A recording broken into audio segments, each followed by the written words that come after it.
জামিউল আজহার, Cairo, মিশর, সেখানকার একজন ওস্তাদ, বিশ্ববিখ্যাত জামে আজহারের ওস্তাদ, প্যারেড ময়দানে বক্তৃতা করে বলেছিলেন, প্রায় 60 ঊর্ধ্ব বয়স তার, বিলো 70। তিনি বক্তৃতা করতে গিয়ে সেই ওস্তাদ, হাদিসের ওস্তাদ, বিশ্ববিখ্যাত বিশ্ববিদ্যালয়, তিনি বলেছিলেন, কোরআন শরীফের এত বড় তাফসীরের মাহফিল আমি জীবনে পৃথিবীর কোথাও দেখি নাই। আপনারা বিশ্বাস করুন, সমগ্র বিশ্বে কোরআনের এত বড় তাফসীরের মাহফিল সারা দুনিয়ায় নাই। এই মাহফিলে যারা বাধা দিল, আল্লাহ তুমি তাদেরকে হেদায়েত দান করো, তুমি তাদের সুমতি দান করো, সে যেই হোক হেদায়েত দান করো। এই মাহফিল আয়োজনে অনেক খরচ আপনারা জানেন, এবং আমি জানি আল্লাহ পাক আমাদের ভাই মাওলানা কোনোদিন আমাকে বলেন নাই মাহফিলের শেষে যে আমি ঋণগ্রস্ত থেকে গেছি, কিন্তু উৎকণ্ঠা, মানুষ হিসাবে উৎকণ্ঠা থাকি, কেমনে চালাবো, এগুলি সব বাকিতে করা হয়েছে। আমি আপনাদেরকে বলবো, প্রতি বছরের ন্যায় এই মোবারক মাহফিলে উনি যদি দৃষ্টিশক্তি ভালো থাকতো, আপনাদের বাড়ি বাড়ি যেতেন। ওনাকে কি কষ্ট দেবেন আপনারা? আপনাদের বাড়ি বাড়ি উনি যেতে পারবেন? আপনারা এসে ওনার হাতে তুলে দিবেন, দিবেন কি না? আর সবাই তো হাতে দেওয়া সম্ভব নয়। বড় লোকেরা, বিশাল বিশাল ধনী ব্যক্তিরা চট্টগ্রাম তাফসীরুল কোরআন মাহফিলের জন্য সাহায্য করুন। এ মাহফিল চলবে, এ মাহফিল চলবে ইনশাআল্লাহ। প্যারেড ময়দানে 144 ধারা দেওয়া হয়েছে 17 দিনের। পৃথিবীর ইতিহাসে এত বড় 144 ধারা কোন দেশে কখনো হয়েছে বলে অন্তত আমার জানা নাই। যারা কোরআনের মাহফিলে 144 ধারা দিলেন অন্যায় ভাবে, আল্লাহ যদি তাদের জন্য জান্নাতের চতুর্দিকে 144 ধারা দিয়ে দেন, আল্লাহ মাফ করুন, আল্লাহ মাফ করুন, আল্লাহ মাফ করুন, বলেন আমিন। চট্টগ্রামের ধনী ব্যক্তিরা উদাত্ত মুক্ত হস্ত নিয়ে এগিয়ে আসুন। পুরা প্যান্ডেলের খরচ একজনে দিয়ে দিন, পুরা লাইটের খরচ একজনে দিয়ে দিন, মাইকের খরচ দিয়ে দিন, পোস্টারের খরচ দিয়ে দিন। আল্লাহ পাক আপনাদের কামাই রুজিতে বরকত দান করবেন। আর আপনারা যত লোক বসে আছেন, আজকে যারা এনেছেন, মৌলানা ওইগুলি ড্রামগুলি আছে তো, চতুর্দিকে ড্রাম আছে, চাদর আছে, যাওয়ার সময় দিয়ে যাবেন। এ তাফসীরের মাহফিলের সাথে আপনার কলিজার সম্পর্ক, সত্য কিনা বলেন? যাওয়ার সময় দিয়ে যাবেন, আর আগামীকাল পকেট ভর্তি করে টাকা নিয়ে আসবেন, বলেন ইনশাআল্লাহ। আল্লাহ তৌফিক দিবেন, বলেন আমিন। মাওলানা যেন চিন্তায় পেরেশানিতে কষ্ট না পান, সমাজ কল্যাণ পরিষদ যেন কষ্ট না পায়।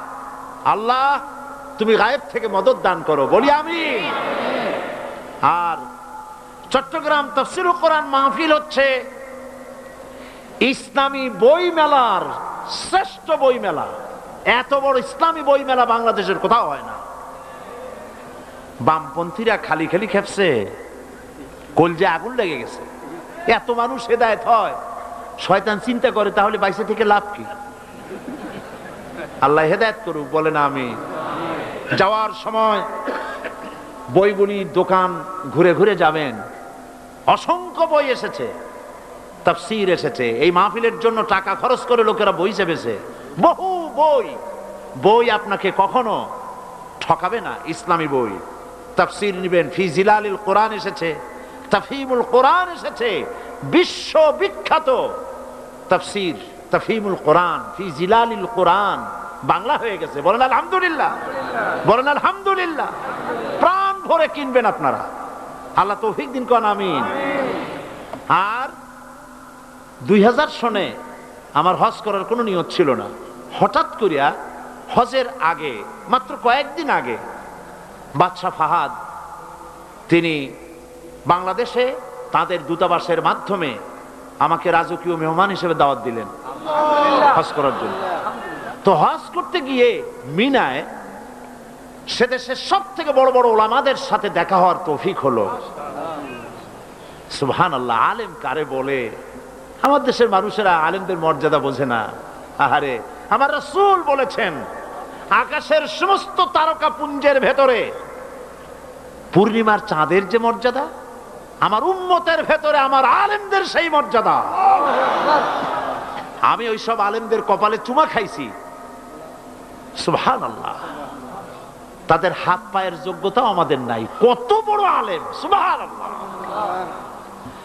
সৌদি আরবের সব থেকে বড় আলেম যিনি ইন্তেকাল করেছেন, বিন বাজ, নওয়ারাল্লাহু মারকাদাহু ওয়া জাআলাল জান্নাতা মাসওয়াহু।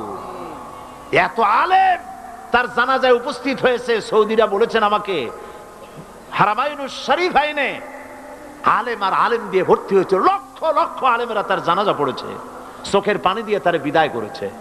তিনিও নাবিনা ছিলেন, দৃষ্টিহীন ছিলেন। সুবহানাল্লাহ, কত বড় আলেম! আর ওনার পরে সৌদি আরবের সব থেকে শ্রেষ্ঠ আলেম হচ্ছেন শেখ মুহাম্মদ বিন সালেহ আল উসাইমিন। তার লেখা আয়াতুল কুরসির একটি তাফসীর আমাদের সকলকে উপহার দেওয়া হলো। বইটি পেয়ে আমি পড়লাম, দারুণ ভালো লাগলো, এবং আমি মনে করলাম যে শেখ মুহাম্মদ বিন সালেহ আল উসাইমিনের আয়াতুল কুরসির এই তাফসীর বাংলা ভাষী এর থেকে লাভবান হোক। এটাকে বাংলা করানো হলো, আমি এডিট করেছি, অনুবাদ করেছে আরেকজন। অনুবাদের সময় তো আমার হাতে নাই। এই আয়াত তাফসীর আয়াতুল কুরসি সমস্ত লাইব্রেরিতে আছে। যে আয়াতুল কুরসির তাফসীর আমি করতেছি, সব লাইব্রেরিতে এখানে পাবেন। আজ নিবেন, কাল নিবেন, পরশু নিবেন, সবাই নিবেন। আল্লাহ তৌফিক দান করুন, বলুন আমিন। আল্লাহ পাক সকলকে হাদিসের কিতাব, তাফসীরের কিতাব আল্লাহ কেনার তৌফিক দান করুন। রিয়াদুস সালিহিন হাদিসের উন্নত কিতাব, সুবহানাল্লাহ বলেন, বাংলায় প্রচার হয়েছে, বাংলা ভাষায় ছাপা হয়েছে, এখানে এসেছে, আপনারা নিবেন। আল্লাহ তৌফিক দান করুন। আমরা সবাই বলি আমিন। মুনাজাত হবে এবং মুনাজাতের পরে আজান হবে। এশার নামাজ বা জামাত আদায় করে যাবেন।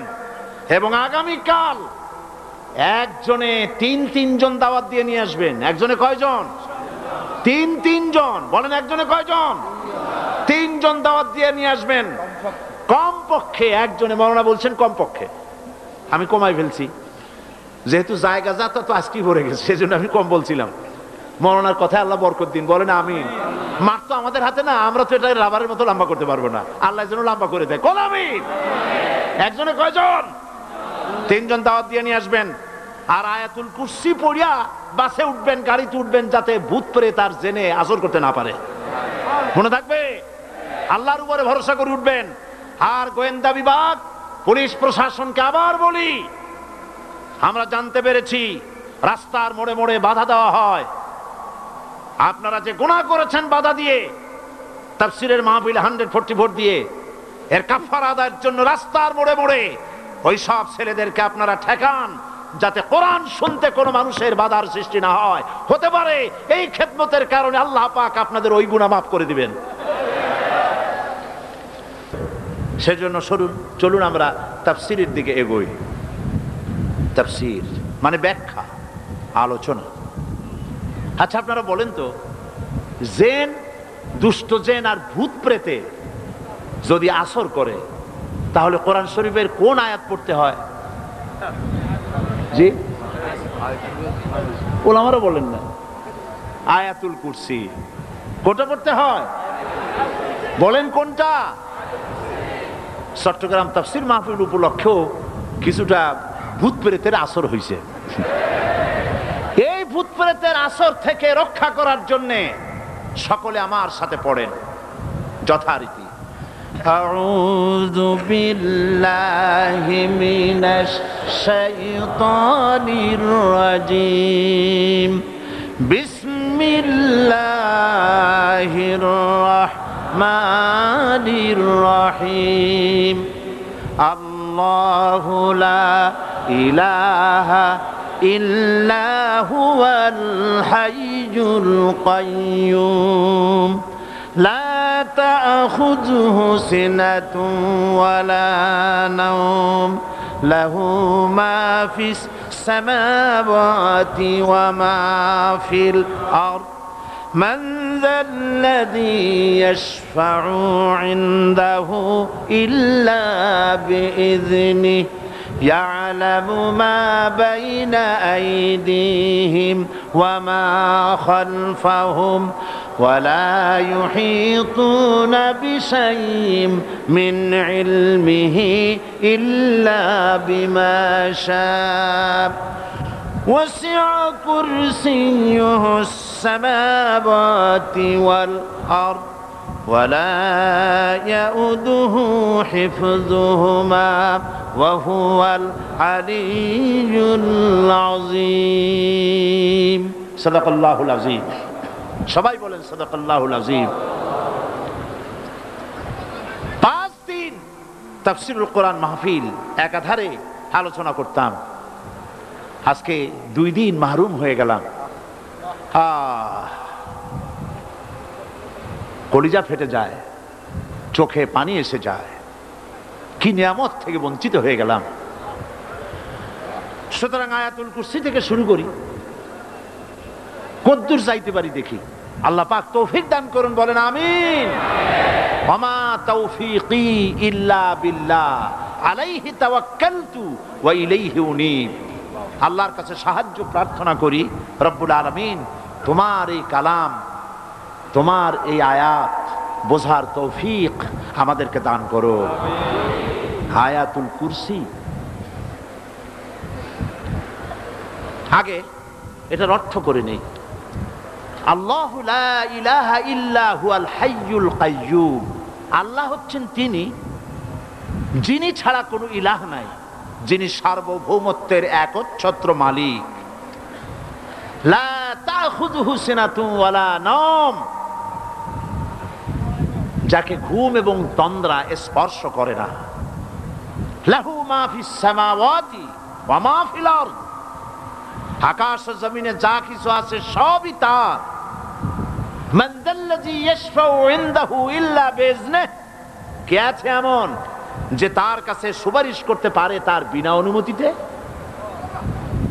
মা বাইনা আইদিহিম ইয়ালামু মা বাইনা আইদিহিম ওয়া মা খালফাহুম তিনি সবার অগ্র পশ্চাৎ এর সব কিছুর খবর রাখেন ওয়ালা ইউহিতুনা বিশাইইম মিন ইলমিহি ইল্লা বিমা শাআ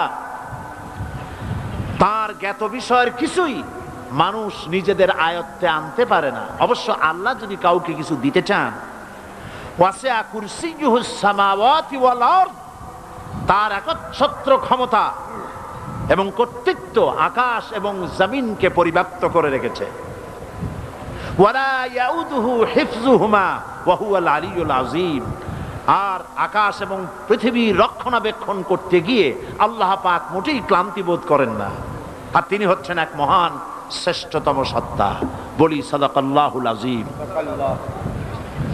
আয়াতুল কুরসি এই আয়াতটি আয়াতুল কুরসি হিসেবে পরিচিত কি নামে পরিচিত আয়াতুল কুরসি এখানে মহান আল্লাহ পাকের এমন সব পূর্ণাঙ্গ পরিচিতি পেশ করা হয়েছে যার নজির গোটা কোরআন শরীফে নাই সুবহানাল্লাহ তাই হাদিস শরীফে এই আয়াতটিকে শ্রেষ্ঠ আয়াত বলা হয়েছে কোরআন শরীফের কি আয়াত শ্রেষ্ঠ আয়াত বলা হয়েছে আমরা প্রত্যেকটি ফরজ নামাজের পরে এই আয়াতে কারিমা পড়ে থাকি ঠিক কিনা বলে আল্লাহর নবী বলেছেন প্রত্যেক ফরজ নামাজের পরে আয়াতুল কুরসি যে ব্যক্তি পাঠ করবে কিয়ামতের দিন আল্লাহ রাব্বুল আলামিন ওই ব্যক্তির ব্যাপারে সিদ্ধান্ত নেবেন আল্লাহ তাকে জান্নাত দান করে দিবেন হতে পারে এবার আপনারা কেউ কেউ মনে করতে পারেন বাস ওয়াজ আর না শুনলে চলবে আয়াতুল কুরসি পড়বো আর জান্নাতে চলে যাব না বিষয়টা এমন নয় বিষয়টা হচ্ছে আয়াতুল কুরসির মধ্যে এমন কিছু কথা আছে যা বুঝে যদি পড়ে আর আমল করে আল্লাহ পাক কিয়ামতের সিদ্ধান্ত নেবেন জান্নাত দিয়ে দিবেন সুবহানাল্লাহ বলেন সুবহানাল্লাহ। এর কারণ হলো আয়াতুল কুরসির মধ্যে আল্লাহ পাক সার্বভৌমত্বের কথা বলেছেন। আজ আমরা স্লোগান দেই সব সমস্যার সমাধান। ও মাশাআল্লাহ, চট্টগ্রামের সবাই বোধহয় এই পরিচিত স্লোগানটা জানেন না। জবাব তো আপনারা জবাব দিতে পারলেন না কেন? সব সমস্যার সমাধান দেন স্লোগান আপনারাই।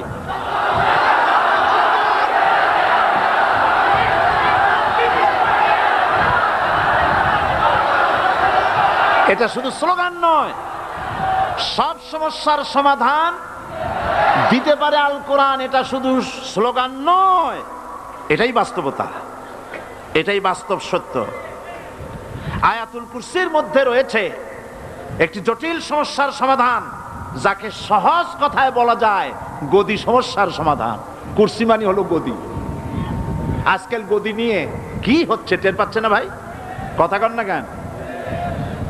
আমেরিকাও আজকাল বাংলাদেশি স্টাইল হচ্ছে, ঠিক কিনা? আমি চিন্তা করছি যে আমাদের একজন প্রধান ব্যক্তি দেশে বারবার ওই দেশে যাওয়ার কারণেই কি এই রোগ ছড়াইলো ওই দেশে, আল্লাহ জানে। কি সর্বনাশ! এই গদি নিয়ে টানাটানি হচ্ছে পৃথিবীর সর্বত্র। সার্বভৌমত্বের মালিক কে হবে? এইটা তো আপনারা বলতেছেন, কিন্তু যারা কোরআন জানে না তারা বলে সার্বভৌমত্বের মালিক জনগণ। দেখেন না, ওরা বলে সকল ক্ষমতার উৎস জনগণ। কারা বলে? নেতা নেত্রীরা বলেন সকল ক্ষমতার উৎস। কর না কেন?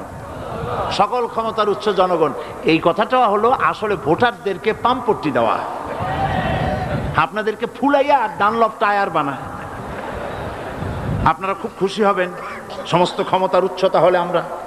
আরে বাবারা, তোমরা সকল ক্ষমতার উৎস যার পেট ভরা ময়লা, নাকের মধ্যে ছাতা, দাঁতে ছাতা, তুমি হবা সকল ক্ষমতার উৎস। আহার ক্ষমতার ঠেলায় একটা সাপ দেখলে ভয়তে সিট হয়ে পড়ো, সাইকেলের টায়ার বাস্ট হইলে হার্ট ফেল করে। সকল ক্ষমতার উৎস, সকল ক্ষমতার উৎস জনগণ, এই কথা বলা কবিরা গুনাহ, এই কথা বিশ্বাস করা হারাম, এই কথা বিশ্বাস করা শিরক। কারণ সকল ক্ষমতার উৎস জনগণ এই কথা যদি বলা হয় তাহলে কোরআনে কারীমের সাথে কন্ট্রাডিকশন হয়, সাংঘর্ষিক। আল্লাহ পাক কি বলেছেন? আল্লাহ পাক বলেছেন আন্নাল কুওয়াতা লিল্লাহি জামিআ। বলেন আন্নাল কুওয়াতা লিল্লাহি জামিআ। আমার আল্লাহ রাব্বুল আলামিন বলেন, জেনে রাখো নিঃসন্দেহে সকল ক্ষমতার উৎস কেবলমাত্র আল্লাহ রাব্বুল আলামিন। সকল ক্ষমতার উৎস কে? জোরে বলেন আল্লাহ, আল্লাহ, আল্লাহ। তিনি একমাত্র সকল ক্ষমতার উৎস। সার্বভৌমত্বের মালিক কে হবে? এই সার্বভৌমত্বের মালিক সরকার বলে সার্বভৌমত্বের মালিক হলো জনগণ। সংবিধানে লেখা হয়েছে সার্বভৌমত্বের মালিক হলো জনগণ। মিছে কথা, মিথ্যে কথা, আল্লাহর কোরআনের বিরোধী কথা। সার্বভৌমত্বের মালিক হতে হলে যে সব গুণ, যে সব কোয়ালিটি থাকা দরকার তা মানুষের মধ্যে নাই। সার্বভৌমত্ব কেবলমাত্র কার? এই কথা আয়াতুল কুরসির মধ্যে একটা একটা করে বলা হয়েছে। সার্বভৌমত্বের মালিক হওয়ার জন্য কি কি কোয়ালিটি হওয়া প্রয়োজন আল্লাহ পাক তা বলে দিয়েছেন। কোরআন আয়াতুল কুরসি আল্লাহ কোরআনে নাজিল করে সার্বভৌমত্বের মালিক কে হবে সমস্যার সমাধান করে দিলেন। রাসূল করিম সাল্লাল্লাহু আলাইহি সাল্লাম মানুষের সার্বভৌমত্ব খতম করে মদিনায় আল্লাহর সার্বভৌমত্ব কায়েম করে তিনি একটি রাষ্ট্র কায়েম করলেন। মদিনার রাষ্ট্রের সার্বভৌমত্বের মালিক কে ছিলেন? আল্লাহ। জোরে বলেন কে ছিলেন? আল্লাহ। মানুষ তখন দেখতে পেল খোদাই সার্বভৌমত্বের ভিত্তিতে যে রাষ্ট্র গঠন হয় সেই রাষ্ট্র মানবতার জন্য কত কল্যাণকর হয়। সুবহানাল্লাহ বিহামদি। আর মানুষের সার্বভৌমত্বের ভিত্তিতে যে রাষ্ট্র গঠন হয় সেই রাষ্ট্রে দলীয়করণ, আত্মীয়করণ, বংশীয়করণের শ্রাদ্ধ হয়ে যায়। সার্বভৌমত্বের মালিক হিসেবে মানুষ 100-তে 100 ভাগ, মানুষ 100-তে 100 ভাগ অযোগ্য। কারণ সার্বভৌমত্ব নিরঙ্কুশ, যা ভাগ করা যায় না, যা কেড়ে নেওয়া যায় না। আমাদের দেশে যারা সার্বভৌমত্বের মালিক অনেক সময় বলে রাষ্ট্র, অনেক সময় বলে জনগণ। যারা ক্ষমতায় আসে তারা সার্বভৌমত্বের মালিক নিজেদেরকে দাবি করেন, আবার জনগণকেও দাবি করেন। তো এই সার্বভৌমত্বের মালিক তো তাদের হাত থেকে এই মালিকানা আরেকজনে কেড়ে নিয়ে যায়, নেয় না? নেয় না? কেড়ে নিয়ে যায়। আয়াতুল কুরসিতে বলা হলো যে সার্বভৌমত্বের মালিক এই ক্ষমতাটাকে আরবিতে বলা হয় উলুহিয়াত। এই ক্ষমতাকে, সার্বভৌমত্বের ক্ষমতাটাকে আরবিতে কি বলা হয়? উলুহিয়াত। আর যার হাতে এই ক্ষমতাটা থাকে তাহলে বলে ইলাহ, তাকে কি বলা হয়? আল্লাহ রাব্বুল আলামিন আয়াতুল কুরসির শুরুতে এই কথাটাই বলে দিলেন, আল্লাহু লা ইলাহা ইল্লা হুয়াল হাইয়ুল কাইয়্যুম। আল্লাহ হচ্ছেন তিনি যিনি ছাড়া কোনো ইলাহা নাই। তার মানে হলো সার্বভৌমত্বের একচ্ছত্র মালিকানা কার হাতে? চিৎকার দিয়ে বলুন, আল্লাহ রাব্বুল আলামিনের হাতে। সার্বভৌমত্বের এই ক্ষমতা হস্তান্তরযোগ্য নয়। আর সার্বভৌমত্বের মালিক যিনি হবেন তার শুরু থাকবে না, শেষও থাকবে না। এই কোয়ালিটি কার মধ্যে আছে? আল্লাহ পাকের মধ্যে। আল্লাহ পাক বললেন তিনি হচ্ছেন আল হাই আল কাইয়্যুম। তিনি হাইয়্যু, তিনি কাইয়্যুম। তিনি শাশ্বত, তিনি জাগ্রত, তিনি চিরস্থায়ী, যার শুরুও নাই, যার শেষও নাই। সুবহানাল্লাহি ওয়া বিহামদিহি।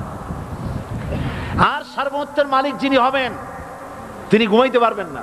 কারণ তিনি যদি ঘুমায় থাকেন, জায়গায় থাকা অবস্থায় কু হয়ে যায়, যায় না? আর্মিরা থাপ্পড় মেরে দেশ নিয়ে যায়, নেয় কিনা কোন? সব দেশেই হইতে পারে, সব দেশেই হতে পারে। তোমাকে বধিবে যে গোকুলে বাড়ি শেষে, কাজে বলা যায় না কখন কি হয়ে যায়। এই সার্বভৌমত্বের মালিকানা নিয়ে যারা বসে আছে, যে কোনো মুহূর্তে তার হাত থেকে ক্ষমতা ছিনতাই হয়ে যেতে পারে, পারে কিনা? আর ঘুমায় থাকলে, সার্বভৌমত্বের মালিক দাবি করে যদি ঘুমায় থাকে, ততক্ষণ ভারপ্রাপ্ত বানাবে কারে? এই জন্য সার্বভৌমত্বের মালিক হচ্ছেন আল্লাহ পাক, যাকে ঘুম এবং তন্দ্রা স্পর্শ করে না। সার্বভৌমত্বের মালিকের কোয়ালিটি আল্লাহ পাক বলছেন লা তাখুযুহু সিনাতুন ওয়ালা নাওম।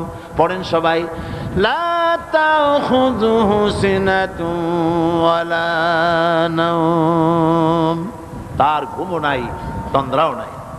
হযরত মূসা আলাইহিস সালাম আল্লাহ পাকের কাছে একবার প্রশ্ন তুলেছেন, আল্লাহ পাক তুমি নাকি ঘুমাও না? আল্লাহ বলেন তুমি বিশ্বাস করো না? মূসা আলাইহিস সালাম বলছেন অবশ্যই বিশ্বাস করি। আল্লাহ পাক বললেন বিশ্বাস যদি করো তাহলে বুঝানো যাবে। হযরত ইব্রাহিম আলাইহিস সালাম বলেছিলেন আল্লাহ পাকের কাছে, কাইফা রব্বি আরিনি কাইফা তুহিল মাউতা, হে রব তুমি আমারে দেখাও কেমনে তুমি মৃত্যুকে জিন্দাকে মৃত্যু করো, মৃত্যুকে জিন্দা করো, একটু দেখাও আমারে। আল্লাহ পাক বললেন আওয়ালাম তুমিন, বিশ্বাস করো না? ইব্রাহিম আলাইহিস সালাম সঙ্গে সঙ্গে বললেন বালা। নাম বললেন না, বালা মানেও হ্যাঁ, নাম মানেও হ্যাঁ, কিন্তু তিনি নাম না বলে বালা বললেন। নামের অর্থ হলো হ্যাঁ, আর না বালার অর্থ হচ্ছে কেন নয়, অবশ্যই বিশ্বাস করি। ওয়ালাকিন লিয়াতমাইন্না কালবি, তবে আল্লাহ তুমি যদি চোখে দেখাও একটু, তাহলে এগুলি একটুখানি লিয়াতমাইন্না কালবি, আমার অন্তরাত্মা প্রশান্তি লাভ করবে যদি চোখে দেখতে পারি। আল্লাহ বলেন তাহলে তোমারে দেখাবো। আল্লাহ দেখাইলেন। মুসা আলাইহিস সালাম যখন বললেন যে আল্লাহ পাক তুমি আর মৃত্যুকে চিন্তা করো কেমনে, তুমি ঘুমায় থাকো, না ঘুমায় পারো কেমনে, তোমার নাকি ঘুম নাই, তন্দ্রা নাই। আল্লাহ পাক বলেন বিশ্বাস করো না? বলে আমি বিশ্বাস করি। তো ঠিক আছে তাহলে তোমার দেখাই। বললেন এক গ্লাস পানি নিয়ে আসো। এক গ্লাস পানি নিয়ে এসে দাঁড়িয়ে থাকো। আল্লাহ পাক মুসা আলাইহিস সালামকে বললেন এক গ্লাস পানি নিয়ে দাঁড়াও। আর ঘুমকে আল্লাহ পাক বললেন মুসারে ধরো। মুসা আলাইহিস সালাম নিদ্রাচ্ছন্ন হলেন, তন্দ্রা এসে গেল, হাত শিথিল হয়ে হাতের থেকে পানি ভর্তি গ্লাস পড়ে ভেঙে চুরমার হয়ে গেল। মুসা আলাইহিস সালাম ভয় পেয়ে গেলেন। আল্লাহ রাব্বুল আলামিন বলেন, ভয় পাওয়ার কোনো কারণ নাই, তোমার প্রশ্নের জবাব আমি এভাবেই দিলাম। এক গ্লাস পানি নিয়ে কয়েক মিনিট দাঁড়াইতে পারো নাই, ঘুমের সঙ্গে সঙ্গেই গ্লাস পড়ে ভেঙে গেল। তামাম আকাশ আর জমিন, গোটা সৃষ্টি জগৎ তোমার আল্লাহ পাকের হাতের মুঠার মধ্যে রয়েছে। আল্লাহ যদি ঘুমায় যায় সব শেষ হয়ে যাবে। তামাম সৃষ্টি জগতের ট্রাফিক কন্ট্রোল আল্লাহ কর্তৃক হয়, আর মানুষের যা হয় আল্লাহ পাক তার থেকে সম্পূর্ণ মুক্ত। আল্লাহ পাকের ঘুম নাই, তন্দ্রাও নাই। লা তাখুযুহু সিনাতু ওয়ালা নাওম, ঘুমও নাই, তন্দ্রাও নাই। আল্লাহ পাক সমস্ত রকমের মানবীয় কোয়ালিটি থেকে, গুণ থেকে মুক্ত, মুবাররা, পবিত্র। আল্লাহ রাব্বুল আলামিন সার্বভৌমত্বের একচ্ছত্র মালিক হচ্ছেন আল্লাহ পাক। তিনি ছাড়া কোনো ইলাহ নাই। তিনি পরিষ্কার করে বলছেন, আল্লাহু লা ইলাহা ইল্লা হুয়াল হাইয়ুল কাইয়্যুম। সবাই পড়েন, আল্লাহু লা ইলাহা ইল্লা হুয়াল হাইয়ুল কাইয়্যুম। আল্লাহ হচ্ছেন সার্বভৌমত্বের মালিক, তিনি ছাড়া কোনো ইলাহ নাই। এমন একটি আয়াত তাফসীরের জন্য আল্লাহ এনে দিয়েছেন, যেই আয়াতটি বুঝলে পরে দুনিয়াও শান্তি, আখিরাতেও শান্তি। গদি সমস্যার সমাধান হবে, সব সমস্যার সমাধান হবে। আয়াতুল কুরসি এমন আয়াত যা তেলাওয়াত করলে, বুঝলে, আমল করলে কিয়ামতের দিন আল্লাহ পাক তার সম্পর্কে সিদ্ধান্ত নেবেন, জান্নাত দিয়ে দিবেন। সুবহানাল্লাহ ওয়া বিহামদিহি। এই আয়াতের বাকি সবটুকুই গুরুত্বপূর্ণ। বাকি কথাগুলি আমি আগামীকাল আপনাদের সামনে পেশ করব ইনশাআল্লাহ। আজকে দাঁড়ানো মানুষেরা সবাই বসে যান। যারা মাহফিলের মধ্যে দাঁড়ায়ছেন, মুনাজাতের জন্য বসুন, মেহেরবানি করে মুনাজাতে শরীক হন। আর কিছু কথা আছে সেগুলি আপনারা শুনুন। মুনাজাত, আজকের দিনে মুনাজাতে শরীক হওয়ার তৌফিক আল্লাহ দান করুন সবাইকে, বলেন আমিন। রাস্তায় যারা দাঁড়িয়েছেন বসুন, আর জোরে সোরে জিকির করেন, সুবহানাল্লাহ ওয়ালহামদুলিল্লাহ, সুবহানাল্লাহ ওয়ালহামদুলিল্লাহ, লা ইলাহা ইল্লাল্লাহ, সুবহানাল্লাহ ওয়ালহামদুলিল্লাহ, লা ইলাহা ইল্লাল্লাহ, লা ইলাহা ইল্লাল্লাহু মুহাম্মাদুর রাসূলুল্লাহ। সবাই বলেন আলহামদুলিল্লাহ। আজকে মুনাজাতের আগে 7 জন অমুসলিম ইসলাম কবুল করার জন্য মঞ্চে এসেছেন।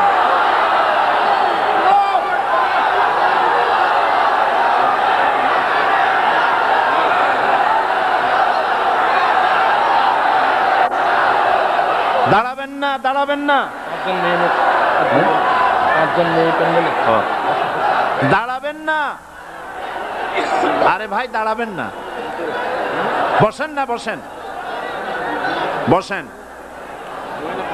7 জন ইসলাম কবুল করবেন, এর মধ্যে 5 জন হচ্ছেন মহিলা, যারা মহিলা প্যান্ডেলে অবস্থান করছেন, আলহামদুলিল্লাহ বলেন।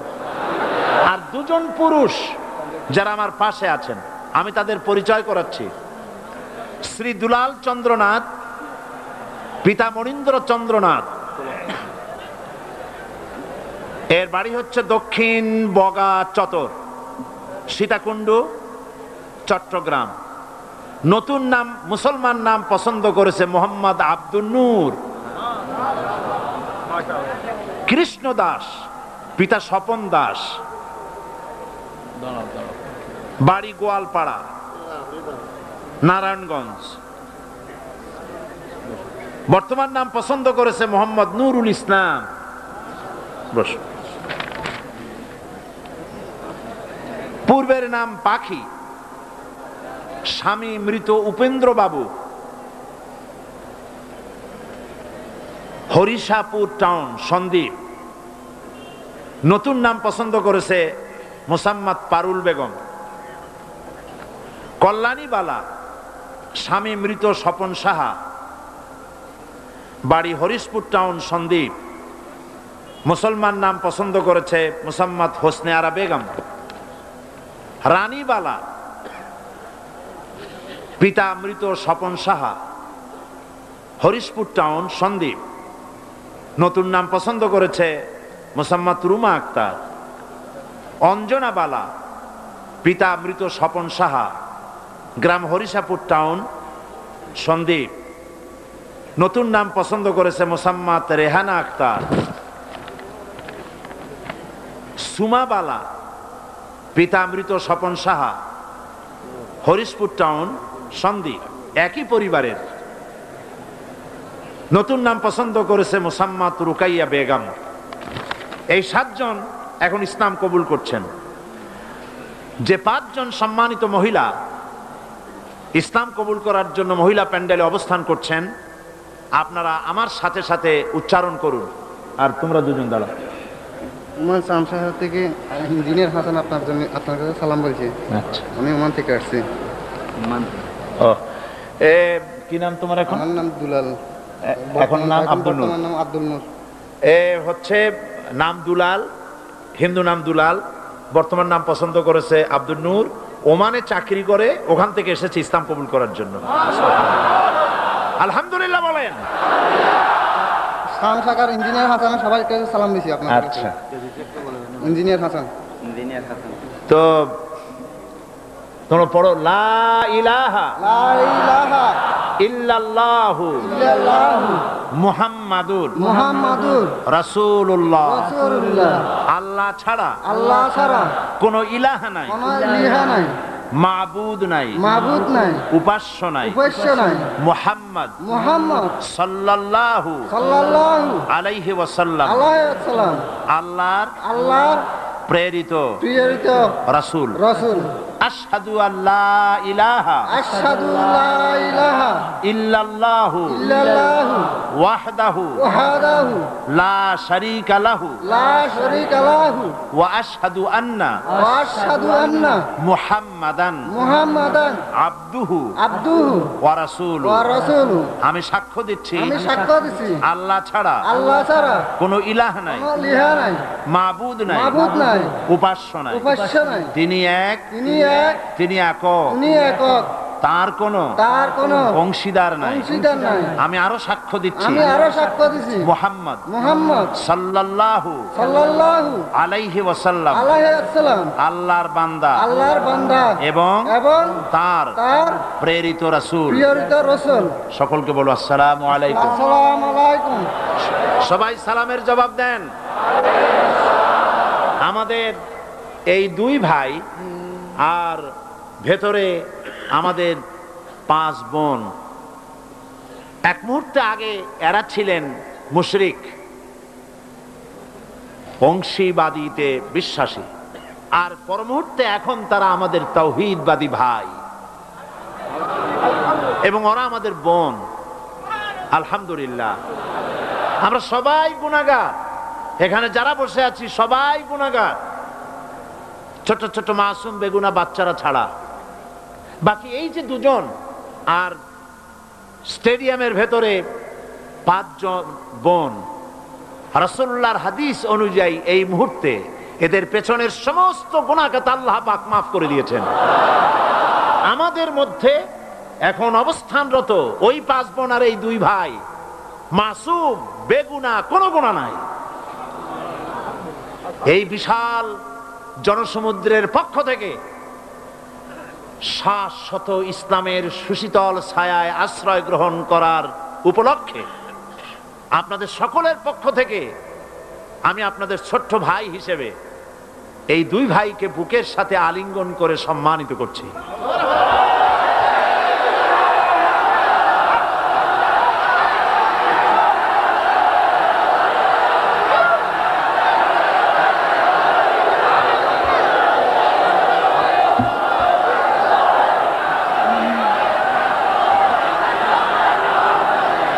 প্রিয় বন্ধুগণ, আমরা সবাই বলি আলহামদুলিল্লাহ।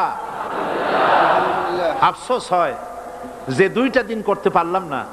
ওই দুইটা দিন তাফসীর হলে কত অমুসলিম ইসলাম কবুল করতো। আহা, কি সর্বনাশ হলো! আহা, কত মানুষ হেদায়েত পেত। আহা, বন্ধুগণ, হযরত মাওলানা শামসুদ্দিন সাহেব, আমার দিল সাক্ষী দেয়, আমি তাকে বলবো আমার কথা আপনি না শোনেন, আমার দিল সাক্ষী দেয় তিনি আল্লাহর ওলি, বুজুর্গ বান্দা আল্লাহ পাকের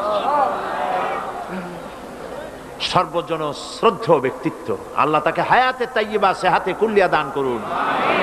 আল্লাহ তার দৃষ্টি শক্তি তুমি নিয়েছো, মৃত্যুর সময় দৃষ্টি খুলে দিয়ে রাসূলুল্লাহকে দেখতে দেখতে মরার তৌফিক দিও, আর মরার সাথে সাথে কবরের সাথে জান্নাতের সুড়ঙ্গ পয়দা করে দিও। তিনি আমার সাথে টেলিফোনে কথা বলে বলেছেন,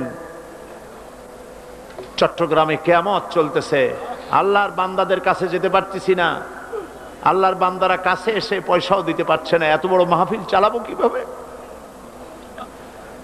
তাহলে আফসোসে আমার প্রাণ কেঁদেছে। চট্টগ্রামবাসীরা, শুরুতে যে কথা বলেছি, একদম শুরুতে সেই কথাটা আরেকবার স্মরণ করাই। আল্লাহর কসম, তাফসীরুল কোরআন মাহফিল জামাত শিবিরের একক সম্পদ নয়, মুসলমানদের সম্পদ, গোটা মুসলিম উম্মতের সম্পদ। এই বরকতপূর্ণ মুবারক মাহফিল আমার মনে পড়ে